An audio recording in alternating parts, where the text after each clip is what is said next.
Gilbert Arenas and John Wall said that Kevin Durant is back 100%. They played contact basketball with him in a run, and they saw what he could do, and they feel that he's 100% back at what he could possibly be, or not 100, but maybe like 85 to 90. You know, guys always exaggerate.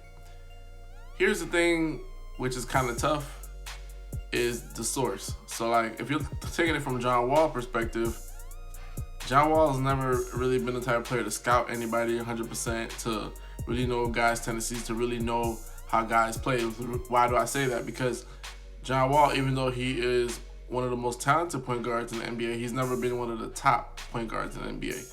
And you could even look at it, like even Darren Williams was ahead of him.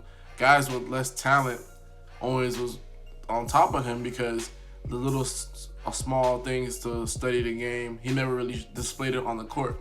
The intangibles, he never really displayed it. So for John Wall to say that is kind of tough. And then you have to understand this. John Wall's coming off his second Achilles tear, I believe.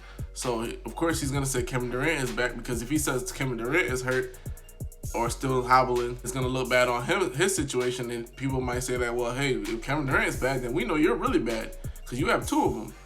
So those are the kind of things to take into account. Now, when you look at somebody like Gilbert Arenas' perspective, he's been out of the game a while. He's been looking at the game. He knows what to look for, what tangibles, the features of Kevin Durant before and after, and what to really look at. So from Gil's perspective, you can really take that into account.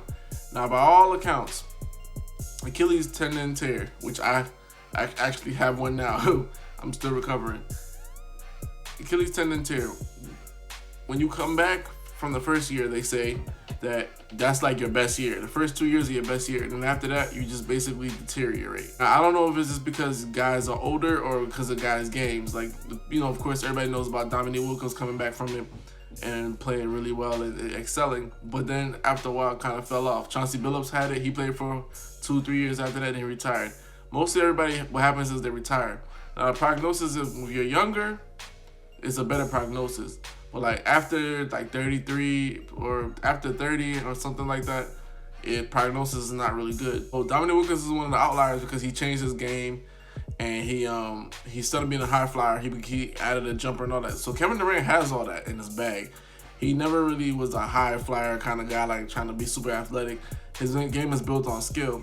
So in that regard, you can look at it and say, well, hey, maybe he is bad because KD's game is really built on skill and not sheer will and trying to get himself somewhere that he can't go. So in that regard, we could say, okay, maybe he's back. But, you know, playing against NBA competition and not in a run will reveal that. It's sort of like John Wall. Like every year, he looks like he has a jumper. And when he comes back to play during the season, it's not there. It's not evident that it's clearly there. So I'll take everything with a grain of salt. I would love to see KD 100% back, because what that means is material that the doctors are studying and the techniques that they're using to rehab are really working, and maybe I can get some of that. But yeah, like guys that suffer Achilles tear, we don't want to say that it's the end for them. Like, you know, that gives hope for John Wall, DeMarcus Cousins, other guys that are in the NBA and suffered it. Now, the best case scenario, if you could really look at it for KD, is Wes Matthews, who suffered an Achilles tendon tear.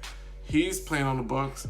He's not like 100% like how he used to be, but I mean, his game was really shooting, cutting to the basket, layups. He still plays the same. He might like maybe lost a step for dunking, but other than that, he plays the same. So we'll see how it plays out. Hoops Junction, Hoops Meets Hoop. Like, comment, subscribe.